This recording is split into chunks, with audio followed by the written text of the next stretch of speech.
How's it going, everybody? The Siri here, and we have our Season 10 Cosmic Crucible rules. You might even say that it's breaking news. So, as you see, I am trying to put a lot more effort into the YouTube channel. If you do like the new setup for this, go ahead and let me know in the comments. If you don't like it and you want maybe some changes to it, put that in there as well. I'm always open to suggestions to try to improve the channel, as you all know. I've even been making a lot of upgrades to the Twitch channel, which I should be live right now on Twitch if you're watching this. We have the 5C Cosmic Crucible Envoy tournament going on between 12 o'clock and 3 o'clock Pacific time. So if you go ahead, check out Twitch. I'll put my channel in the description below so you guys can check it out and say hi. Let me know if you guys like that setup as well. If you don't, I can always make changes, like I said. But you're not here for a channel update. You're here to see what these new rules actually are. So let's go ahead and get into this. Everyone's favorite floating head with 3 faces is ready for another round of judgment, and that can only mean one thing. The next season of Cosmic Crucible is on the way. This season, we got stage rules courtesy of our C5 winner. That's the content creator Cosmic Crucible Clash, I believe. They just went with the C5. That's fine with me. The winner before was Dorky Dad, and along with an update to our rating system, which we're going to just give another quick rundown of what this rating system is. For details on the rating system, check out the weekly blog. We'll do that after this. Matchmaking begins on Saturday, August 31st at 2 p.m., which is also when you can view the new rules. The trial begins on Sunday, September 1st, so it does look like they're sticking to the Sunday through Tuesday for Cosmic Crucible. The only thing that makes sense is they're just trying to get everybody kind of prepared for the schedule change of this, so that way they can fit Battle World in, because we already have the teaser. It basically teased that it's coming out in October this year. There's a lot of information kind of slowly getting trickled out there, if you will, about this Battle World, which I actually know nothing about because I joined the Envoy program after all of that stuff was said and done. So I'm going to be kind of living this hype up with you guys as well. But let's go ahead and check out these stage rules. So the global rules on defense and offense annihilated characters. Anytime a character gains ability energy, that character gains regeneration. So we're going to pull up the game when we're done checking these rules out to see how we can kind of do some light theory crafting of this.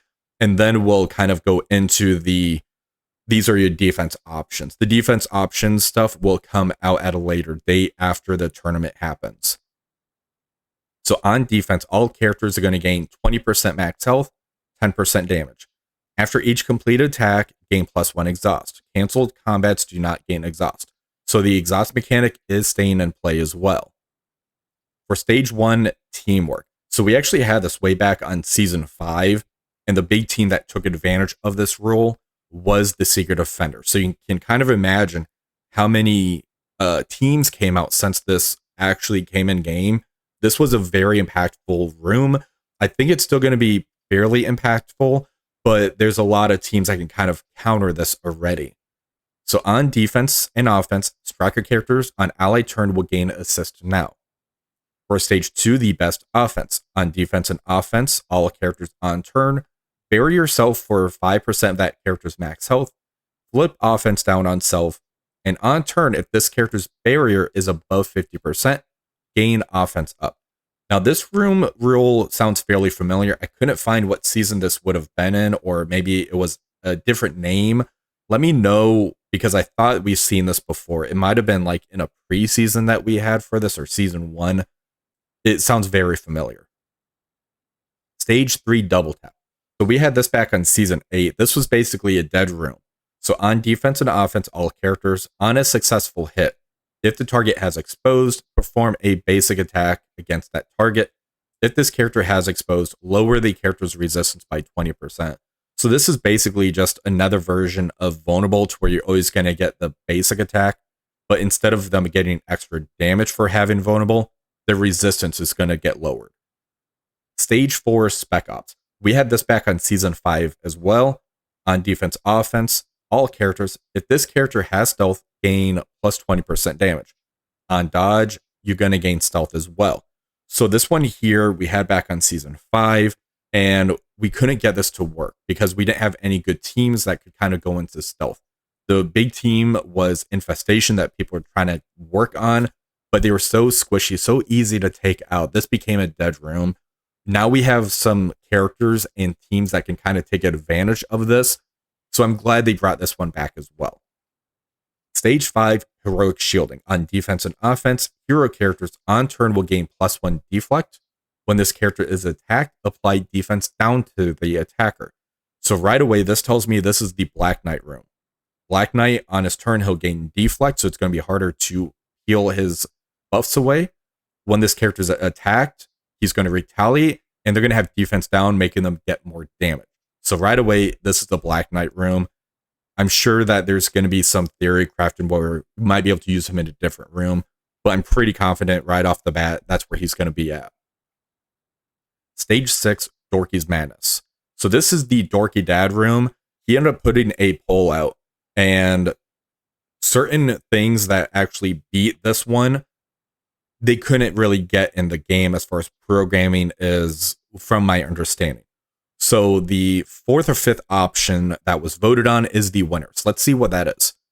All characters, when this character drops below 50% health, you're going to get trauma. When this character uses their special, gain ability block. When this character uses their ultimate, gain blind.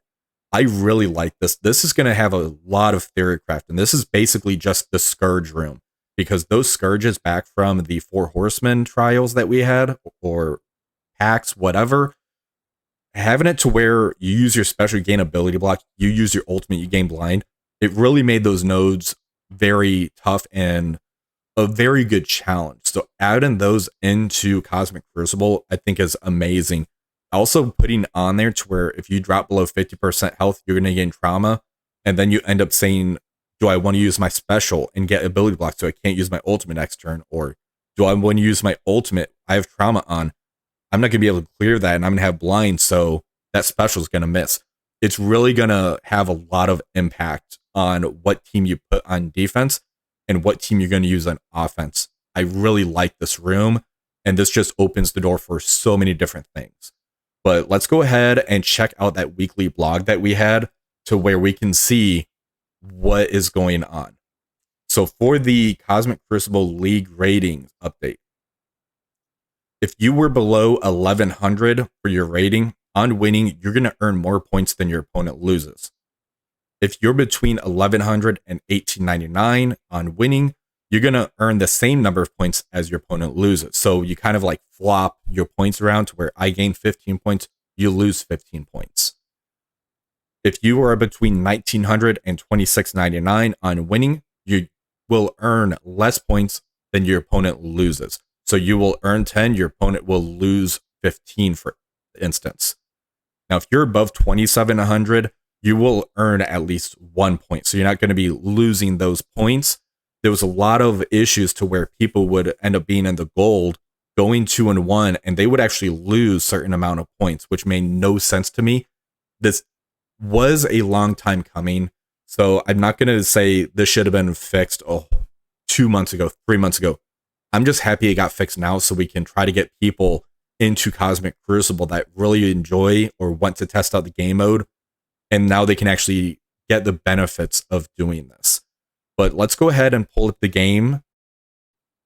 And we are live in game.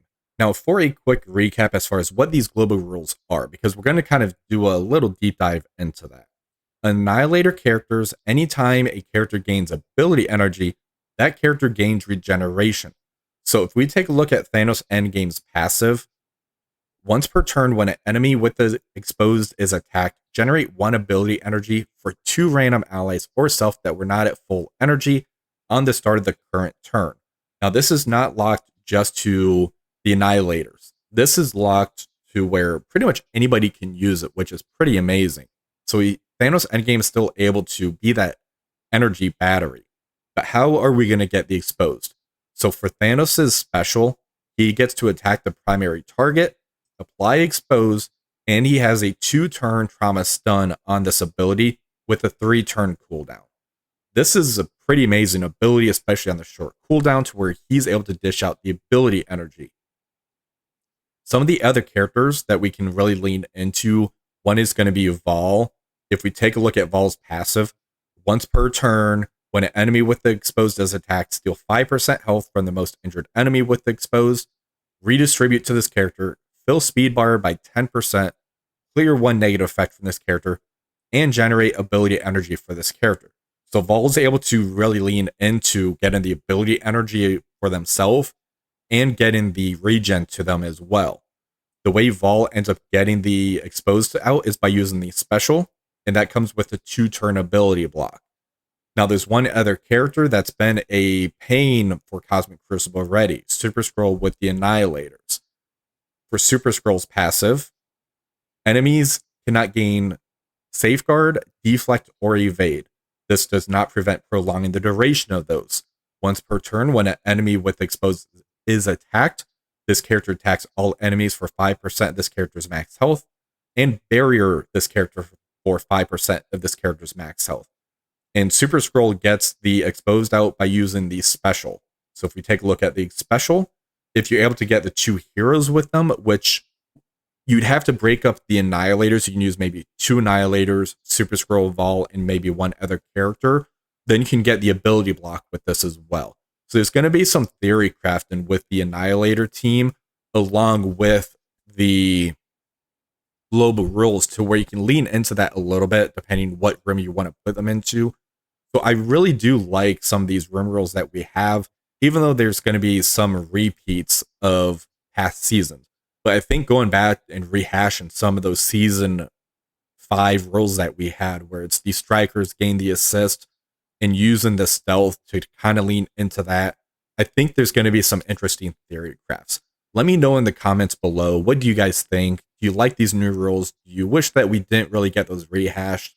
And also, Dorky's Madness is going to be insane this season. I'm really excited about that.